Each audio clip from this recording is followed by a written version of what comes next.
Hola, ¿qué tal? Bienvenidos, bienvenidas, como ya lo habíamos prometido, un episodio más de Versus en este lunes y me acompañan mis queridas Perla. Bienvenida, Perla, aunque acabas de estar aquí con la audiencia, pero bienvenida, Perla. No, bienvenida tú, Alina.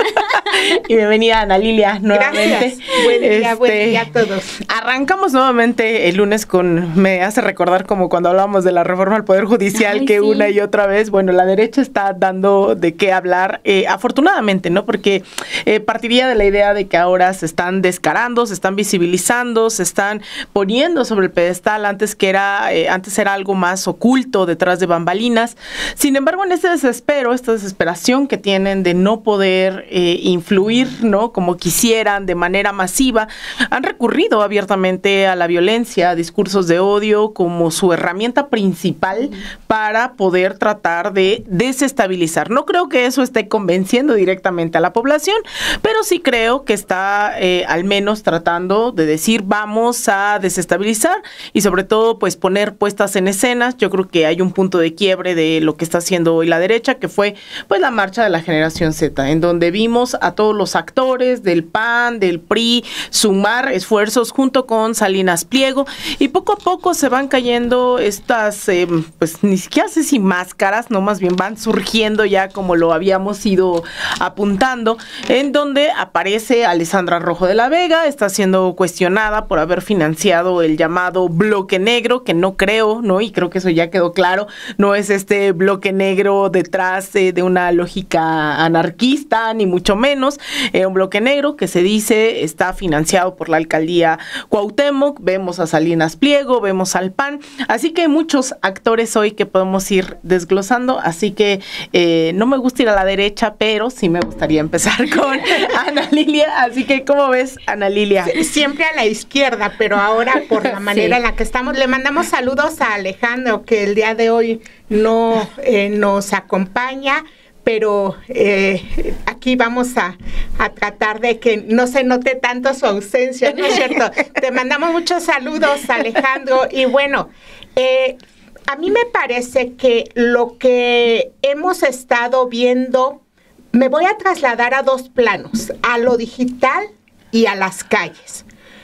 Y me regresaré a los tiempos de campaña, donde se disputaba la presidencia, donde la hoy presidenta Claudia Sheinbaum siempre fue la puntero en las encuestas y se veía cómo caminaba por buen camino esa campaña, y en un acto de desesperación, Jorge Castañeda, el ex canciller de Vicente Fox, es decir, que tuvo un cargo público con Vicente Fox en ese periodo y que ha estado fungiendo como uno de los ideólogos de la derecha junto con Enrique Krause y otros, pues él les hace una recomendación abiertamente en televisión, lo hace en una de sus participaciones en estos programas de Televisa, y les recomienda la guerra sucia, dice él, pero sucia en serio, contra Claudia, con todo, investigan,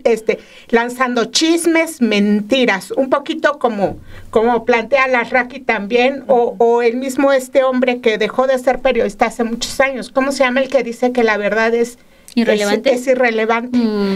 La antítesis del periodismo. Sí, bueno, Riva Palacio. Creo que quise olvidar su nombre porque para mí representa absolutamente todo lo que no debe hacer un periodista. Bueno, se plantean mentiras, esta campaña de desprestigio, y en su momento no les funciona. Le inyectaron muchos recursos a nivel internacional, estas campañas en redes que han mantenido, que desataron y que mantuvieron desde entonces. Pero ahora la derecha, al parecer, y cuando hablamos de derecha, pues estamos hablando de todas estas alianzas del PAN, del PRI, de Claudio X González, la Marea Rosa, los enmascarados exconsejeros del INE que ahora pues ya están abiertamente vinculados a la Marea Rosa, que estuvieron en el relanzamiento del PAN, Córdoba y el otro hombre, Edmundo Jacobo.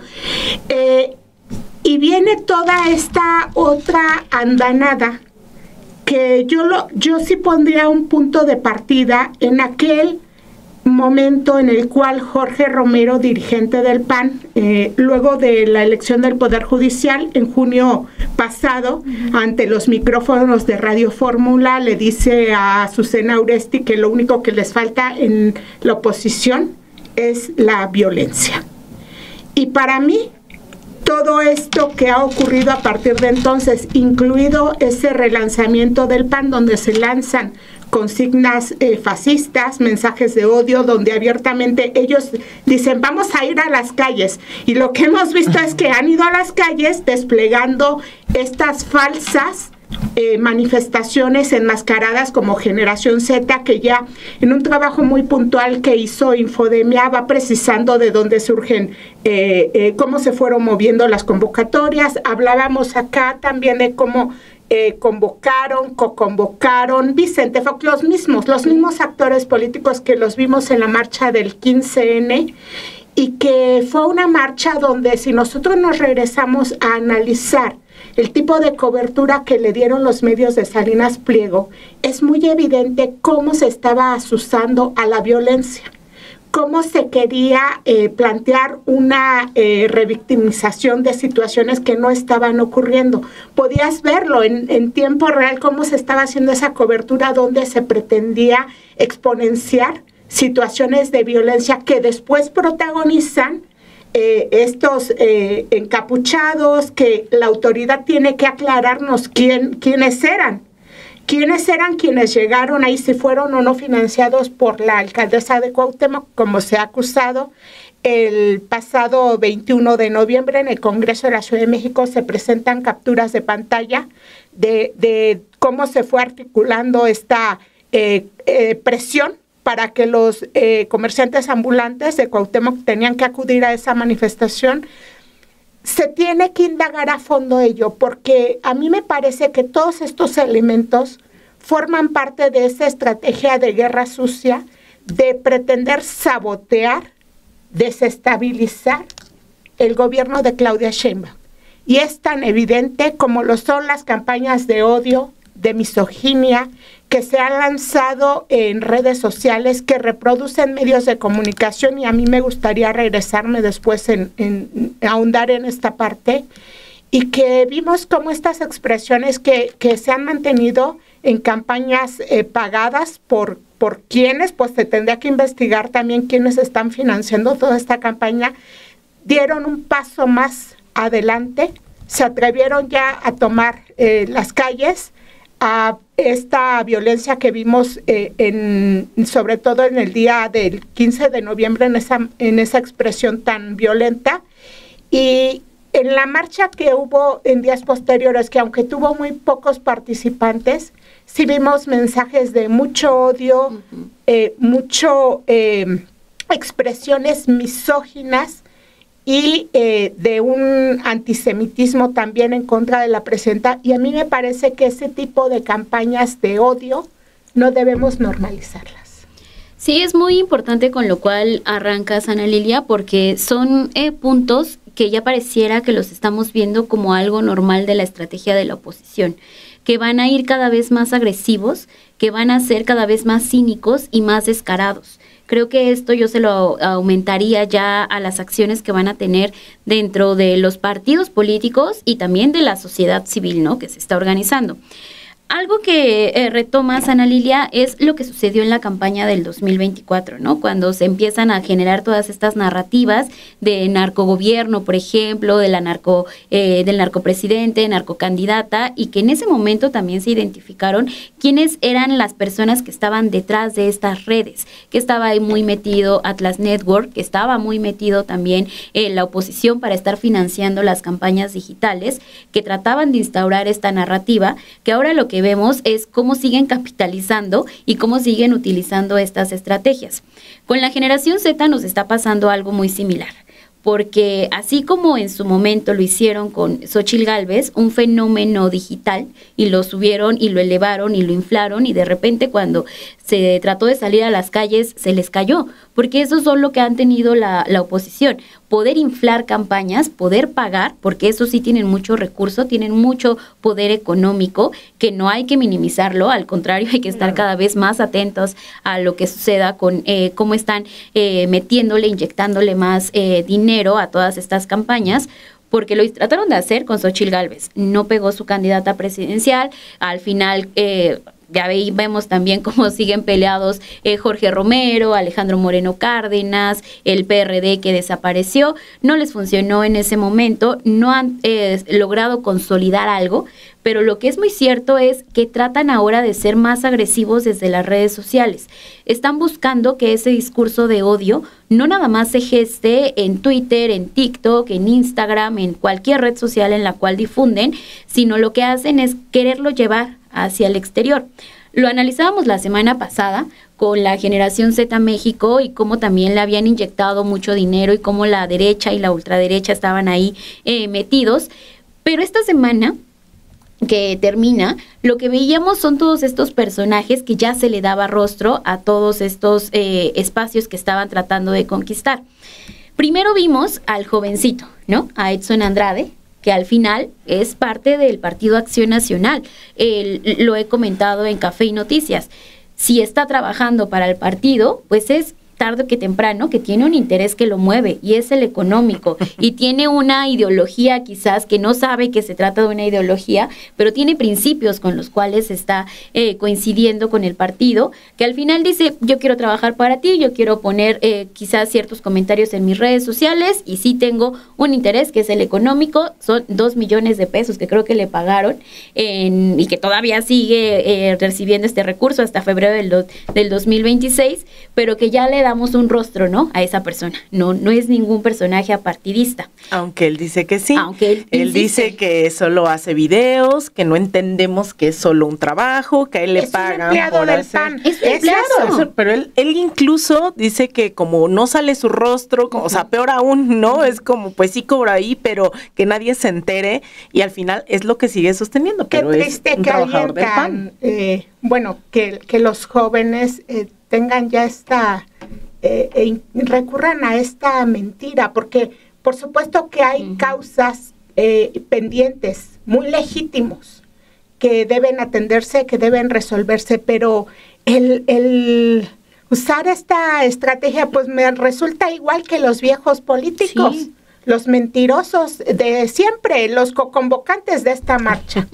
Que no hay juventud, que al contrario, la mayoría de los que vimos eran mayores de 40, 50 años en esta marcha de la Generación Z, en donde también aparece otro personaje, que es Pablo Eduardo Ortiz Padilla, quien estuvo marchando el 15 de noviembre, que estuvo ahí también apoyando a Xóchitl Gálvez, que estuvo apoyando, que incluso quería ser un presidenciable. ¿Se acuerdan de esta farsa que hubo del Frente Amplio por México para elegir a Xóchitl Gálvez? Se presentó, se fue a hacer su registro, pero en realidad siempre ha estado ahí apoyando a Claudio X González, apoyando a Santiago Taboada, apoyando a Alessandra Rojo de la Vega. Es decir, es el mismo grupo de personas que han estado ahí apoyando y que solamente tratan de ponerse una máscara para tratar de hablar cada vez más que son personas distintas. Es este personaje, Pablo Eduardo Ortiz Padilla, el que porta la playera de la selección mexicana, que de Generación Z pues no le vemos absolutamente nada, ¿no? O sea, ahí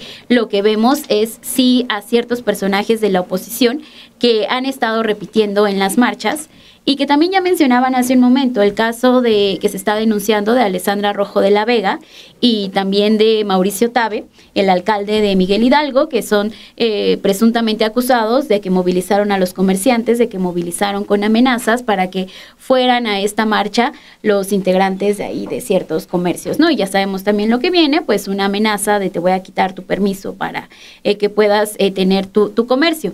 Al final son estas personas que están desesperadas y que están también tratando de llegar ya a lo agresivo y tratar de tener otra narrativa desde redes sociales, que está el otro punto que ya comenzabas a tocar, Ana Lilia.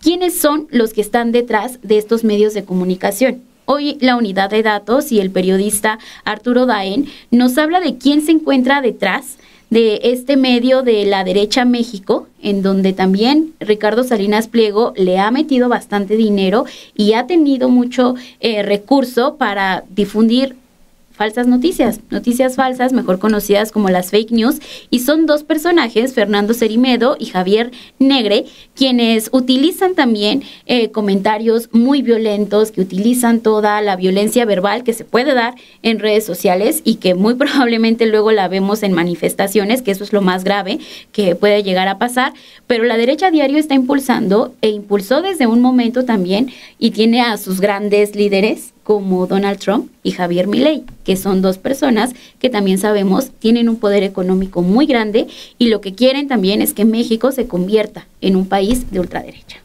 Y yo aquí destacaría las estrategias que han tenido las derechas, ¿no? Históricamente, porque también en esta reconfiguración es verdad que se están desesperando porque hay un acomodo específicamente en México. Lo que habíamos visto durante el siglo XX era una alianza directa de Estados Unidos con una narrativa específica. A principios del siglo XX era la lucha anticomunista, después fue la lucha en contra de la corrupción, ¿no? En la cual enjuiciaron, persiguieron a un montón de presidentes. Ya más reciente, después el discurso antiterrorista, anti-narcotraficantes, y de repente vino Donald Trump y así metió a todos y los amasó, ¿no? Y entonces son los comunistas, narcoterroristas, enemigos, que repite Alito, ¿no? Exactamente. También. Entonces vino y dio esta dosis de va contra todos, ¿no? Y vamos a declarar una guerra. Pero lo que pasa específicamente en México, hay una caracterización que es que en la región durante los últimos 20 años, empezando por México, eso voy, empezaron a utilizar al Poder Judicial y a los medios de comunicación como la herramienta.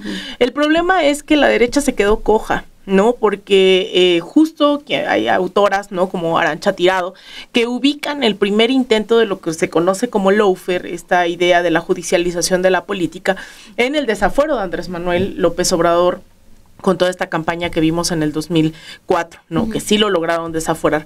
Pero a diferencia de lo que vimos en la región durante todos estos más de 20 años, fue que sí lograron consumar su objetivo. Es decir, Andrés Manuel, un tanto sí fue una campaña, pero lo que hicieron fue potencializarlo. Y la respuesta clave de por qué fue tan diferente a lo que llegó en la presidencia en 2018, pero lo que marcó una gran diferencia fue la movilización popular, que no hubo porque la gente se convenció en otros casos de que a lo mejor sí era corrupto Lula da Silva, que a lo mejor sí era corrupta Cristina Fernández, que a lo mejor sí había que darle un golpe a Dilma Rousseff, que tal, y lograron consumar ese golpe de Estado, inhabilitaciones, o ahora, por ejemplo, Cristina, que está presa en su domicilio, pero presa al fin y al cabo, Daniel Jadwe en Chile, que pudo haber sido presidente y no estaríamos viendo a lo mejor todo lo que está pasando lamentablemente ahora en Chile, donde va a ganar la derecha. Y por eso a mí me parece tan importante destacar que ese laboratorio que significó México en ese 2004, a mí me parece que lo está haciendo de nuevo. O sea, más de 20 años después, lo que estamos viendo es la materialización de nuevas estrategias y perfeccionamiento de lo que hemos visto, porque el uso de bots lo vimos en la campaña en contra de Petro, ¿no? En 2022, lo vimos en el caso en contra de Lula, también con Jair Bolsonaro, es decir, lo hemos visto, pero lo que estamos viendo hoy es que todo lo que usó la ultraderecha en la región durante los últimos al menos 10 años, hoy se está radicalizando en el caso de México y está jalando a esos personajes que han logrado dar en puntos claves, en confundir, en mentir, en violentar, ¿no? Es decir, Milei es hoy una copia de Salinas Pliego, porque Salinas Pliego se ha reunido con Milei, se ha reunido con Bukele, ¿no? Desde ahí lanzó la batalla cultural. Tiene cercanía también con Donald Trump, recordemos, son de los empresarios que cuando se convoca en la Casa Blanca, aún en el gobierno de Andrés Manuel, Salinas Pliego atiende esos llamados y esas cenas en la Casa Blanca. Entonces, digamos, Salinas Pliego está ahí. Los medios de comunicación se miran fresas, ¿no? Y se miran tibios cuando vemos a la ultraderecha mediática venezolana que están llamando todos los días a golpes de Estado, a cambio de régimen, ¿no? O sea, a enardecer a la gente, cuando, por ejemplo, en 2017, 2018 llamaban a hacer patria y quemar un chavista, ¿no? O sea, como cosas profundamente violentas que ya se vieron y que personajes como Javier Negre justamente juegan un rol fundamental, ¿no? Es lo que han hecho esta ultraderecha de Vox, aliarse con estos personajes en España. Entonces están recopilando a todas esas personas y mi gran pregunta es, ¿qué hace la izquierda? O sea, a mí yo creo que no nos basta, que no es menor lo que estamos haciendo hoy aquí en esta mesa, decirle a la audiencia, oigan, hay que levantar las alertas, porque estos ya pasaron de lo antidemocrático de hacer fraudes electorales a llamar a insurrecciones, golpes de Estado, a querer entrar a Palacio Nacional. Es decir, no solo se están haciendo cada vez más violentos, sino que también hay una acción, ¿no?, contraria, que es, ya no tienen el poder judicial que tenían durante todos estos años, están desesperados, están enojados porque tienen que pagar más de 50,000 millones de pesos en este país al erario, ¿no?, como Salinas Pliego. No tienen no solamente al poder judicial, sino que también se están radicalizando en los medios de comunicación. Entonces yo sí creo que tenemos que combatirlo con dosis de verdad, pero también con movilización. Yo cerraría diciendo que es fundamental la movilización que vamos a ver el próximo 6 de diciembre, que se está convocando, porque no hay que dejarle las calles son y las ha conquistado la izquierda, no las conquistaron ellos con gente pagándoles a violentar y demás. Las calles y el derecho a protestar y a la libre manifestación lo conquistó la izquierda. Y es en ese sentido que hay que salir, hay que evidenciar y también cerrar filas, ¿no? Porque yo creo que esto, obviamente, quien está muy al tanto y ya nos lo corroboró es Donald Trump, diciendo, yo estoy viendo lo que está pasando ahí en la capital y tienen un gran problema, y si no es él, es Landau y es Marco Rubio y es esta bola de halcones. Legisladores ahí bailándole, haciéndole circo, ¿no? Es una vergüenza lo que acaba de hacer, para quien no lo ha visto, lo que acaba de hacer este diputado, que además se dice diputado migrante y que llegó ahí bajo la candidatura migrante. Es una bofetada. Un diputado panista local aquí en la Ciudad de México. Ponerse a bailar como Donald Trump es un insulto absoluto a cualquier mexicano y mexicana, y sobre todo a esos que dice representar, que están siendo deportados, criminalizados, estigmatizados, perseguidos y víctimas de tortura. O sea, está haciendo de todo, y que su diputado migrante esté bailando como Donald Trump, de verdad, yo no sé cómo eso no se está juzgando, porque me parece que es más que un insulto. O sea, me parece de verdad absurdo que esté ocurriendo eso, pero bueno, qué bueno que salgan también a relucir quién es quién con estas alianzas entre fachos, ¿no? Yo quiero retomar 2 puntos que planteaba Salina, que me parece fundamental. Primero, que nos hagas toda esta exposición de lo que han significado estos personajes que articulan las ultraderechas con un sistema de mercadotecnia, porque ahí no se plantean ideas, no se plantean programas de gobierno, es una estrategia de mercadotecnia, de odio y de violencia. Y este hombre que identifican, que ha hecho el trabajo Arturo Daen, que muy recomendable, chéquenlo por ahí, siempre en todo hay que seguir la ruta del dinero. Y quién paga y cómo se mueve ese dinero, y tiene una explicación de este personaje, ¿cómo se llama? Javier Negre. Javier Negre, que ha estado de país en país desplegando todas estas estrategias en España, que en Argentina, en muchos otros puntos donde se han aplicado este mismo tipo de estrategias. Que aunque hoy se vende con ese logo de la derecha México, pues es esta articulación que viene de todas estas estructuras de la ultraderecha a nivel global, y que de ahí viene una parte de los recursos. Es obvio que viene otra parte de quienes buscan ahora sabotear este gobierno. El caso de Salinas Pliego es clarísimo, y que está esa intención también de una derecha de articularse. A mí me parece que esta supuesta distancia que tomó Romero a nombre del PAN, del PRI, es falsa. Me parece que están caminando por la misma vía, que se están articulando y que ahora están preparando todo para una candidatura, y que de eso va la cabeza de este programa, para rendírsele a Salinas Pliego, para decirle, hey, acá estamos, y lo vamos a abanderar, como una desesperación. ¿De qué tamaño será la desesperación de la derecha, de todos estos grupúsculos violentos que plantean tener como abanderado a un evasor fiscal, alguien que ha sido señalado no solo en nuestro país, sino en cortes internacionales precisamente por sus triquiñuelas, y ahora le hacen guiños. Por ahí vi una imagen. Comandos armados. Exactamente. O sea, por ahí vi una imagen de Romero con corazoncitos, ahí un emoji que hicieron. Pues eso es lo que le están haciendo, un guiño. Pero más allá de si la derecha aglutinada en toda esta amalgama de los Marea Rosa y todos ellos, si deciden abanderar a un evasor fiscal, allá será cuento de ellos. Pero yo me quiero centrar también en la parte de la responsabilidad de los funcionarios públicos, de las figuras de la política, de quienes representan a partidos que viven de recursos públicos, y que yo insisto en que es inaceptable que estén diseminando estos mensajes de odio, de violencia terrible contra la presidenta, violencia absolutamente misógina. Y que a mí me parece que es la carga de misoginia completa de estos personajes cobardes, además, porque no me imagino que a un hombre le dirían este tipo de insultos, que se atreven a esta violencia verbal contra la presidenta desde espacios como el Congreso. Lo está haciendo Alejandro Moreno, alguien que vive del dinero público, que tiene un espacio en el Congreso como representante, que debía ser un representante de la ciudadanía en el Senado, cobra por ello. Está manejando un partido que, aunque muy disminuido, sigue cobrando millonarios recursos públicos, lo mismo que el PAN. Y como sociedad me parece que debemos rechazar ese tipo de expresiones. Y mi reflexión va en el sentido de que hemos sido un país lastimado de muchas maneras, con casos de feminicidio, con violencia de muchos niveles.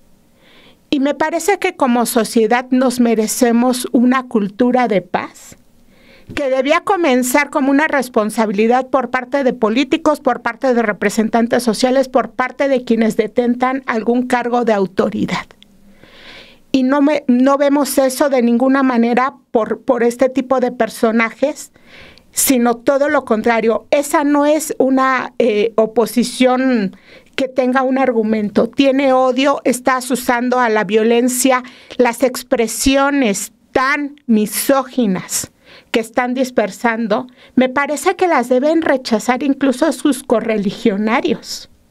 ¿Qué tipo de representantes quieren, que son incendiarios, que reproducen mensajes como la de este hombre amigo de Fox que decía que quemar personas en las calles? No queremos mensajes violentos en un país que ha padecido tanta violencia. Y creo que es importante alertar de ello, porque la estrategia de la derecha lo único que tienen es esta herramienta, este mecanismo. Lo único que nos queda, decía Romero cínicamente en Radio Fórmula, y lo están llevando a cabo. ¿Hasta dónde serán capaces? ¿A qué se atreverán? Creo que sí es una alerta para la sociedad. Sí, porque ya lo decía Salina, las calles siempre han sido de la izquierda, ¿no? O sea, también aquí lo hemos estado compartiendo, las movilizaciones han surgido con una intención social, con un grito de exigencia de justicia, y esta bandera que tomaron, por ejemplo, de Carlos Manzo, que fue la manera en cómo ellos dijeron en la oposición salir a reclamar justicia por este caso. ¿Cómo sales a pedir justicia por la violencia siguiendo este patrón de más violencia, ¿no? Que fue lo que vimos el pasado 15 de noviembre y que no dudo que en las siguientes marchas lo quieran volver a hacer.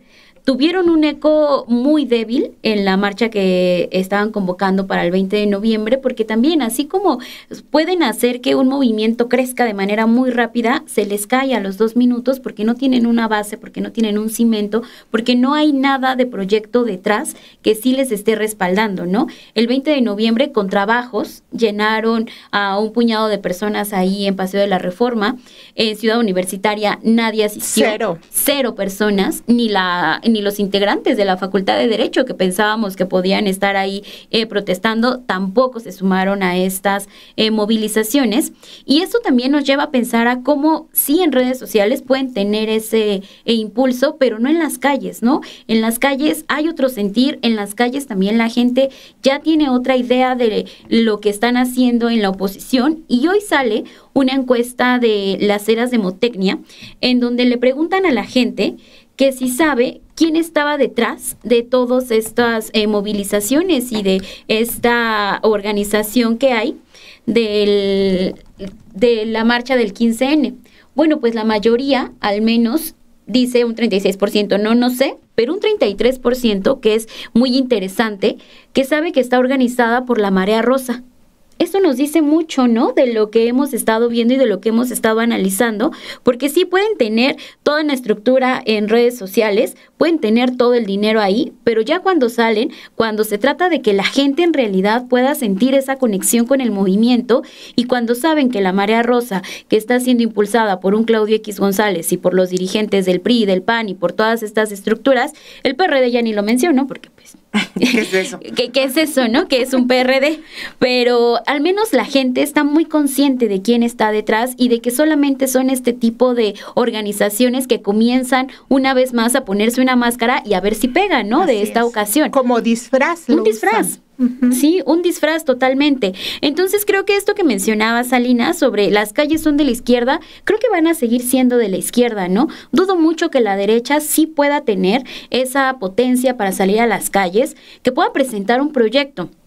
En esta entrevista donde Jorge Romero le rinde pleitesía a Ricardo Salinas Pliego y le pone a ya sí, los corazoncitos de el emoji, en donde le dice, a ver, ya, la mesa está puesta, tú nada más dinos. Sí, es muy, muy vergonzoso que lo haga de esta manera y además en una entrevista en un periódico español, ¿no? Pero bueno, son también las tácticas que tiene Jorge Romero, y como quiera simpatizar con Ricardo Salinas Pliego, ya se olvidó de esta relación con Alejandro Moreno Cárdenas abiertamente, porque como yo también coincido con eso, que por atrás se siguen organizando, pese a que en esta entrevista dijo que tiene un año que no habla con Alito. Bueno, quizás con Alito no, pero con ciertos personajes. Yo no le creo una palabra a ese hombre. No, ese vandalito.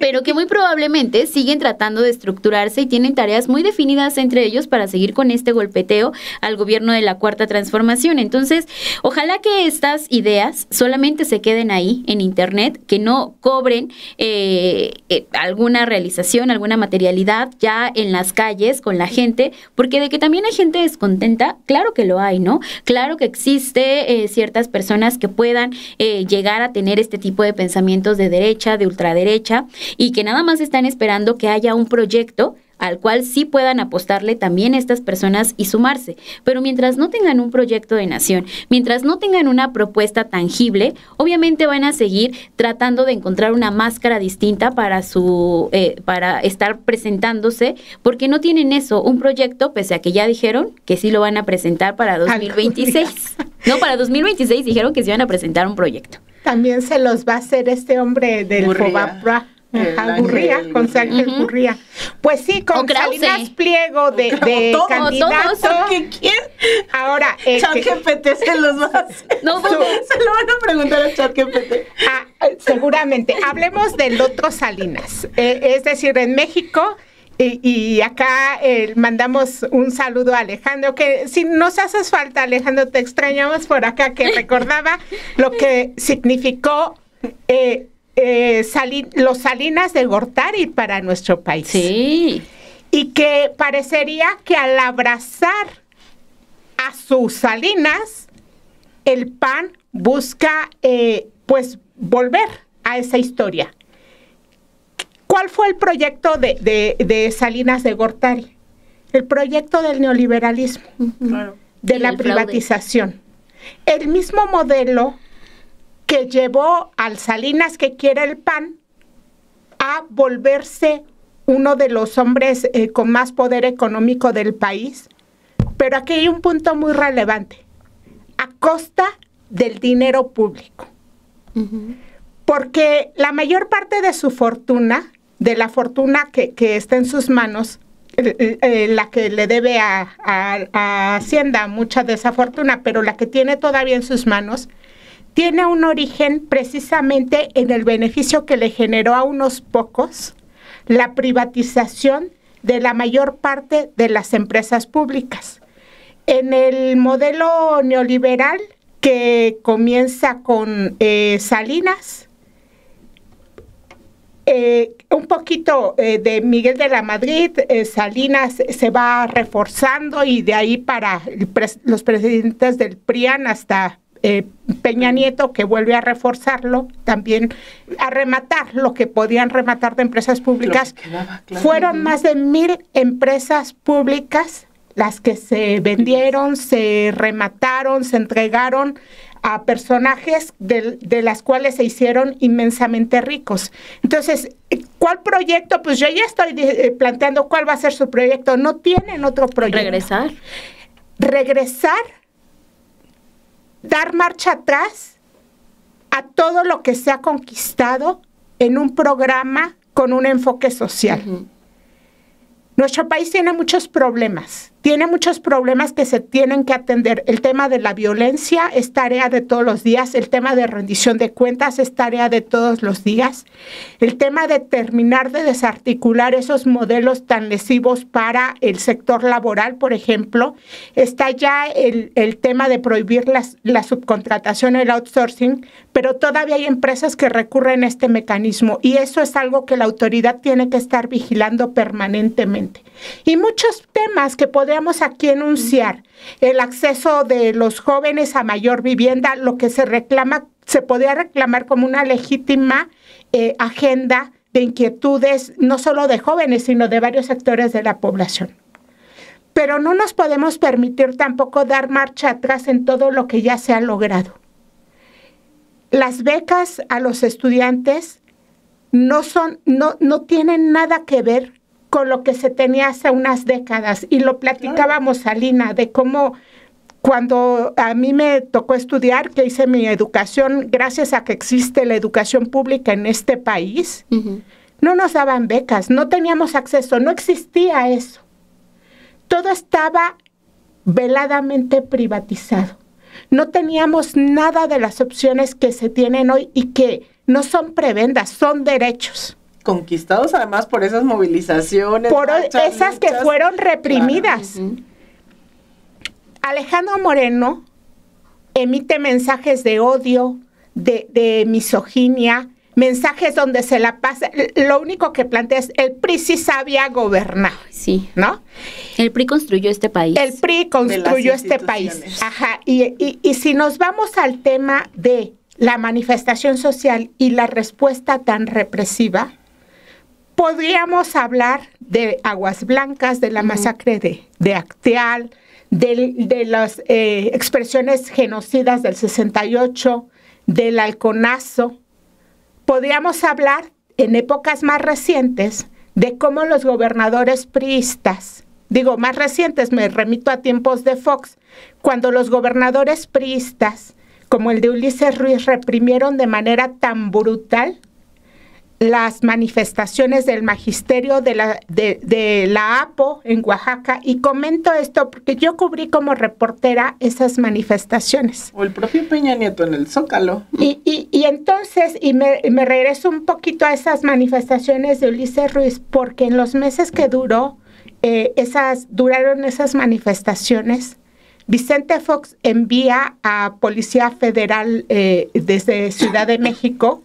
Y lo estuve reflexionando, recordando en este fin de semana, que con un colega, David Cilia, fotógrafo que nos tocó hacer esta cobertura, le mando muchos saludos porque él fue el periodista que después fue atacado por paramilitares en Oaxaca y que sobrevivió, tuvo muchos impactos de bala, etcétera, en el contexto que nos tocó reportear en estas agresiones, esta represión. Hubo más de 20 personas muertas. Esa era la represión del PRI frente a la manifestación social. Y en esa memoria selectiva que tiene Alejandro Moreno, pues no recuerda nada de eso, de toda esa historia de derramamiento de sangre del PRI reprimiendo la manifestación social. Peña Nieto, más reciente. Pues justo estaba yo recordando, como hago cursos de todo, estoy viendo, en donde un poco también estos ejercicios de memoria tienen que ser, ¿no? La constante, porque entonces normalizamos que llegamos aquí a tener este espacio, ¿no? De además 3 mujeres ahorita, junto con Alejandro, que nos hace falta, y que podemos estar opinando libremente, y que esto, para empezar, no podía ocurrir hace unos sexenios. Cuando había control también de los medios de comunicación. Entonces, y Ana Lilia lo sabe bastante. Sí. No hay que normalizar, porque entonces creo que ese es el peor de los retrocesos, ¿no? Y yo sí creo que si bien la derecha lo utiliza a modo, es verdad que tenemos que dar esa batalla por la memoria y esa batalla cultural. Es decir, ¿cómo entendemos que lo que estamos viviendo el día de hoy fue gracias a que miles, millones de personas han venido luchando durante décadas en este país, que no es voluntad solamente de la presidenta, del expresidente, sino que ha sido una presión y una inercia de movimientos sociales, ¿no? Es decir, la educación gratuita, la universidad, la UNAM no se entendería sin la huelga del 99. Y que costó vida, Salina. Claro, y derramamiento de sangre. Por eso da más coraje, por ejemplo, pensar en el PRD. Sí. Porque el PRD vergüenza, muchísimo arrastrados ante el poder. De verdad, qué vergüenza. Sí. Es que eso queda coraje. Es que Ana Lilia me representa. Es que, ¿sabes qué? Es la expresión de no quieren quedar fuera del presupuesto. Sí.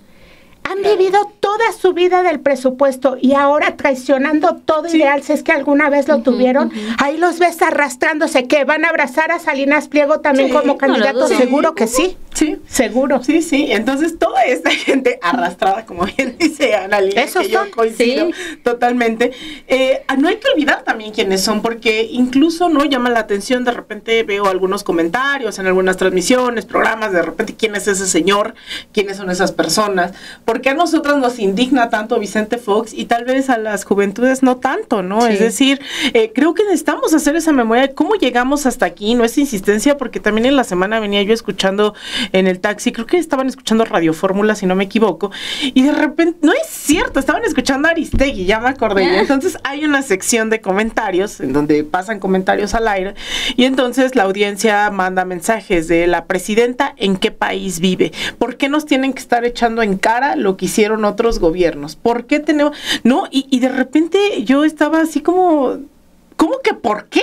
O sea, hay una necesidad histórica de saber cómo llegamos aquí, porque si no conocemos lo que hizo Salinas, Miguel de la Madrid, no entenderíamos cómo nació Salinas Pliego, cómo nacieron estos oligopolios mediáticos, porque todo estuvo en remate. Estuvo en remate Telmex, estuvo en remate Pemex, estuvo en remate Fertimex, Imevisión, Luz y Fuerza. Es decir, durante todas esas décadas se privatizó absolutamente todo, para después ser ellos, ¿no? Los grandes empresarios en varias de esas empresas, como el propio Cedillo, ¿no? Que eran estas puertas giratorias de todo un montón de concesiones y después a mí me pones al frente de tal o cual empresa.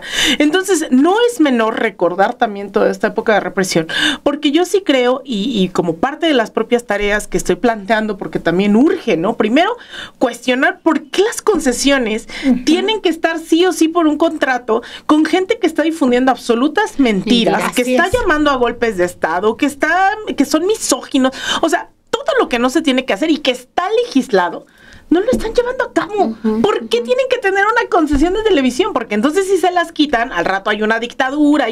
Pero, o sea, yo sí creo que es urgente hoy más que nunca estar pensando en cómo repensamos que ese espectro radioeléctrico no es de Salinas Pliego, no es de tal o cual, es del pueblo de México. Ese es el mismo punto de la responsabilidad de los funcionarios públicos, quienes tienen una concesión que implica una enorme responsabilidad. Imagínate, el tener un canal para difundir lo que quieran. Difunden basura, difunden mentiras y ahora tienen discursos incendiarios. Como es nuestra tarea como reporteras, reporteros, analistas, monitorear lo que sale en toda la prensa, pues he estado que mis ojitos no dan crédito a lo que veo de verdad, porque sabe uno que es mentira lo que están planteando ahí y te deja tan asombrado el cómo le faltan al respeto, al deber ser del periodismo. Claro. a incitar a la violencia, como hacían los conductores de Salinas Pliego en esta cobertura de, a ver, y asusaban, no. y fomentaban el insulto. Eso no es periodismo, da vergüenza escuchar esos contenidos, pero va más allá de una cuestión ética. El tema de la responsabilidad, de aquí yo coincido, Alina, en que debía haber un mecanismo de revisión de esa concesión, porque la violencia a la que están incitando, yo tengo la certeza de que van a ir subiéndole de tono por esta desesperación que tiene la derecha en nuestro país y estos grupos que quieren a toda costa recuperar privilegios, seguir viviendo del presupuesto como los extintos PRD o no sé, PRD, que de verdad se niegan a salir del presupuesto. Y hasta dónde son capaces. De por vida, porque como no han saben hecho. hacer otra cosa, ¿no? O sea, porque en realidad siempre han vivido de ese presupuesto que se les ha dado. Y sobre esta concesión, yo lo que creo es que también lo que está tratando de hacer Salinas Pliego es ser cada vez más incendiario en su medio de comunicación para que venga un manotazo, que ya dijo la presidenta, no lo voy a dar. Yo no voy a dar esa orden de que se le retire la concesión, porque ellos lo que están buscando es eso, ¿no? Hacernos pasar como un gobierno autoritario. Coincido completamente. Entonces, yo creo que va a ir subiendo la manera en que presenten la información en TV Azteca. ¿Acaso estás diciendo que organizamos una manifestación afuera de TV Azteca, Perla? Híjole, la emoción en esta mesa. No, yo coincido en que esa es la intención. Sí. Quieren estar asusando para después tener algún argumento por ahí. Claro. Y a mí, todas estas expresiones que vemos en redes, si armamos como un rompecabezas de lo que dice Romero, lo que salen cada uno, y ahora está el decirle, señor Salinas, venga por acá, lo estamos esperando. Y le ponen alfombra. Todo es parte de la estrategia que tienen diseñada, una estrategia que sale como un acto de desesperación, pero que la vuelve riesgosa para la sociedad en tanto han optado ya por la violencia. Yo agregaría ahí solo un ejemplo de hasta dónde es capaz de llegar este tipo de campañas, porque la campaña no se queda solo en la coyuntura. Es decir, si tú le preguntas a gente de Frena, a gente de esta extrema derecha que escucha todo el día a Salinas Pliego y sus voceros, yo creo que te puede decir, que Andrés Manuel efectivamente era un peligro para México. Una campaña creada hace 20 años. No es algo que se quedó en el 2004, que se quedó en el 2006 y que hoy actualmente hay gente que te puede asegurar que somos como Venezuela, ¿no? Con la llegada de la Cuarta Transformación. No solo es cómo se disputa ese sentido común de que hay una dictadura, ni mucho menos. En el caso de Argentina fue un caso extremo, en donde pues venían primero en contra de todo lo que significara el peronismo, ¿no? Que gobernó en los 50 en Argentina, lo retoma Néstor Kirchner, después Cristina Fernández de Kirchner. Se hacen campañas durante años. Cristina la llevan a juicios, a más de 12 juicios, si no mal recuerdo, ¿no? Al final, sin pruebas que realmente demuestren que ya no, pues era necesario, porque la principal condena en esta nueva fase de estrategias de la derecha es que la condena siempre viene primero en los medios de comunicación, ¿no? Es decir, si en el caso de lo de Paco Stanley, entonces hay que quitar a Cuauhtémoc Cárdenas, y entonces, ¿qué importa quién es el responsable? Porque los medios ya lo dijeron. Con Andrés Manuel igual, ¿qué importa si hay o no una relación con el crimen organizado? Al final, pues ya invirtieron en millones de bots, ¿no? Ya invirtieron en campaña sucia, entonces pues ya no importa demostrarlo, porque para ellos la verdad es irrelevante, ¿no? Como arriba payaso, dicen en los comentarios en el chat. Sin embargo, en el caso de Argentina fue brutal, porque eso llegó a un momento en donde quisieron asesinar a Cristina. Sí. O sea, no estamos jugando, o sea, son discursos de odio, misoginia, que por eso digo, está bien, yo entiendo que la presidenta tiene claro este balance que estamos haciendo, ¿no? Obviamente Claudia dice, pues es lo que están buscando, pero al final no deja de indignarnos de por qué estos pueden hacer lo que quieren, decir lo que quieren, ser misóginos, homofóbicos, pueden, o sea, hacer todo lo que quieran, ¿no? En pantalla, en horario estelar, y no pasa nada. Y no solo desde los medios, no solo desde los medios de Salinas Pliego, Si revisamos todo lo que han publicado, por ejemplo, durante el fin de semana, los columnistas que ya sabemos que son los ideólogos de estos bloques, todos están encaminándose hacia ese tipo de mensajes, todos montados en la misma campaña. Sí. Y sí me parece que debemos estar muy alertas a esto que está ocurriendo. No, están usando medios de comunicación, pero no es periodismo el que están haciendo. Están enviando mensajes que siguen atizándole por ahí a este ambiente de violencia que quieren exacerbar, porque es parte de su estrategia, es parte de la campaña que tienen echada a andar en redes. Comentabas, Perla, hace un rato de las redes sociales, cómo se planteaban, se usó esta bandera del lamentable asesinato de Carlos Manzo, y la exigencia y es que se resuelva, y que se resuelva por los cauces institucionales.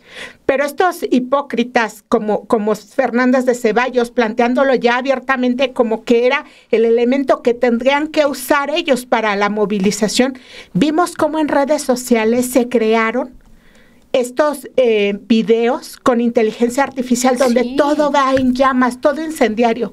Y está ocurriendo con todas estas fotos falsas que se han creado también, que se difunden hechas por inteligencia artificial, y que quizá hay personas que creen que esas fotos son reales. Eso es muy riesgoso también. Que ya no hay un filtro, ¿no?, en la información.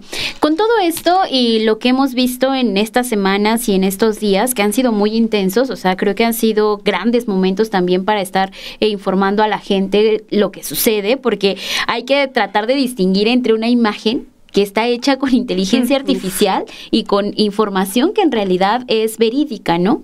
Creo que me ha llevado mucho a recordar todo el movimiento de Yo Soy 132.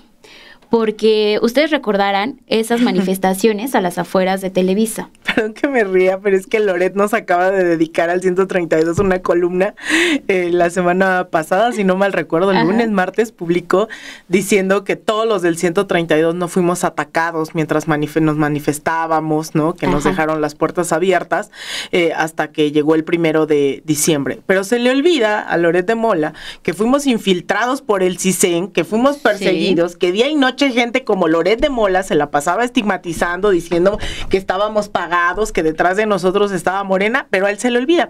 Y al final dice, era inherente que gente como Alina Duarte, ¿no? Ahora una destacada, le agradezco el destacado, una destacada propagandista del régimen, dice. Hasta que dice algo verdadero. Sí, hasta que no miente, pues se sumara, ¿no?, a la 4T, habla de otros compañeros, claro, ¿no? Valeria Hamel, Carlos Brito, es decir, gente que evidentemente pues hemos asumido posturas de izquierda toda la vida y hemos contribuido a espacios de discusión, pero quisieron implantar esta narrativa justamente diciendo que pues a nosotros no nos pasó nada, pero al final también esa lección, ¿no?, vino el 1 de diciembre, donde asesinaron, atacaron a Cuy Kendall, y después falleció meses después, pues encarcelaron a varios compañeros, ¿no?, que pues lo desgastante en realidad vino meses después, porque había que estar manifestándonos, pidiendo su liberación, pero eso se borra del panorama. Y es que es eso, ¿no? O sea, se les olvida todo lo que sucedió, se les olvida todo ese historial que tenemos, y me parece que lo que hemos estado realizando aquí en estas mesas es traer toda esa memoria, ¿no? Toda la historia que debe de conocer la gente, la ciudadanía. No es la primera vez que jóvenes se tratan de organizar a través de redes sociales. Se hizo en el Yo Soy 132, ustedes recordarán también cómo la gente tuvo que sacar su credencial y decir, no, yo sí existo, ¿no? Claro. Y soy un estudiante y me identifico y doy la cara, cosa que no sucedió con la generación Z. Imagínate qué credencial iban a presentar ellos para hacerse ver para hacerse ver que son parte de esa generación, ¿no? O sea, creo que están tratando de generar una idea a través de toda esta narrativa falsa en redes sociales para que la ciudadanía crea que en realidad sí hay un movimiento y hay una juventud descontenta. Pero también esos momentos del Yo Soy 132 y de estar tomando las calles nos recordaba la democratización de los medios. ¿En dónde estamos en este punto? Estamos quizás ya viendo y comenzando a tener un fruto de lo que se exigió en ese momento con el Yo Soy 132. Ya se ve capitalizado, quizás no inmediatamente, pero a largo plazo vemos cómo hay espacios como Sin Embargo, cómo hay otros medios independientes que sí lograron ya tener medios públicos que en este sexenio y el pasado han tenido ya una fuerza importantísima para difundir información y convertirse en eso, ¿no? En un espejo, en una pantalla para poder transformar la vida pública, y que la vida pública tiene que ser cada vez más pública. ¿Qué pasa con TV Azteca? TV Azteca se están manejando como si fuera Ricardo Salinas Pliego a la única persona a la cual le tienen que rendir frutos. No, a la que le tienen que rendir cuentas es a la ciudadanía, que la gente también debemos estar conscientes que esa es una concesión que nosotros en cualquier momento podemos exigir, podemos pedir, podemos manifestarnos, como sucedió con Televisa, ¿no? O sea, con Televisa sí hubo en su momento esas manifestaciones a las afueras, sí hubo también el grito de ya no traten de imponernos a un presidente, ya no traten de generar figuras políticas a partir de la pantalla, que es lo que está haciendo ahorita Ricardo Salinas Pliego, pero peor todavía porque él es dueño y parte de esa televisora. Y producto de todo eso, de los montajes, del descrédito, es que perdieron tantas audiencias. Esa es una realidad. Es realidad. Claro. Pues yo cerraría diciendo que pues también si vamos viendo hacia atrás, creo que funcionó la campaña de Apaga Televisa, ¿no? Es decir, ya no marca la agenda como la marcó durante décadas, perdió su credibilidad, se logró evidenciar, y TV Azteca durante mucho tiempo trató de jugar mucho en estos shows, ¿no? Los matutinos, en estar haciendo otro tipo de contenidos, y ahora le están apostando a evidenciar que, pues siempre lo dijimos, no hay una neutralidad al momento de informar, pero bueno, estos más allá de no hacer periodismo, se están situando dentro de una oposición ideológica, política, hoy en la esfera mexicana. Entonces creo que también es importante que se haga ese ejercicio, el seguir también, pues no responsabilizando, pero sí decirle a las audiencias que también el hecho de que estamos consumiendo, porque de repente entran dudas, ¿no? Porque te aparece promoción de Latinus, te aparece promoción de Radio Fórmula, te aparece un montón que tiene un montón de dinero, evidentemente, pero que también es importante difundir contenidos periodísticos. Yo sé que esta audiencia se informa bastante bien porque ya nos quedó claro que van a comprar el nuevo libro de Ana Lilia Pérez en el chat. Saludos a quienes.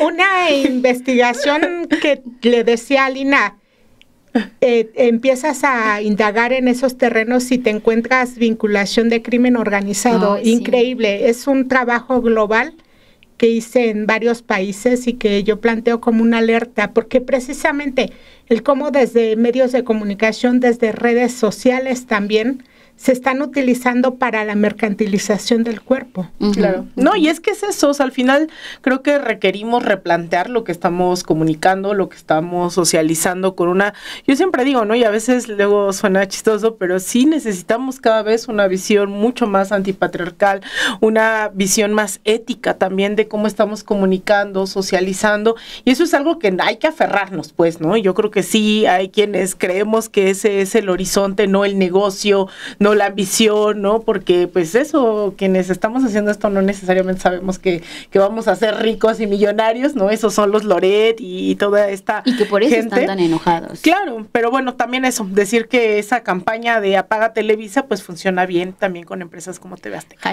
#Apaga TV Azteca. Sí, entonces. Bueno, pues muchas gracias a todas y todos por estar hoy con nosotras. Saludos nuevamente, Alejandro. Saludos a todos, a todas, a todos en el chat. Sí, muchas gracias por acompañarnos. Andrés, muy activos. Muy activo el chat. Quizá nos dé un poquito para comentar algunos mensajes. Pues mira, ahí abrazos a la mesa, dice Richie, ¿no? Bueno, ahí hemos visto a bastante gente que está, bueno, acá andaban a Pedro, diciendo, Perséfone. Todos somos Ana Lilia. Sí, Ana Lilia, todo. Debería de llamarse así el programa, en realidad, todos somos Ana Lilia. Es que de verdad, cuando recordamos todo esto, nos genera indignación, porque lo vivimos, lo padecimos, y quienes hoy dicen que vivieron en otro mundo. ¿Qué pasó? Sí. Pues bueno, no, y porque gracias. Además quieren borrar toda esa historia, ¿no? Vivían De fuera eso de se la trata. realidad. De eso Sí. se trata. Ahí está también mi tía Dani Campero. Saludos. Muchas gracias, saludos a mi tía Dani. Entonces, pues gracias a todos y todas. Nos vemos el próximo lunes aquí en Bye. Versus. No se Chao. olviden de su me gusta. Like.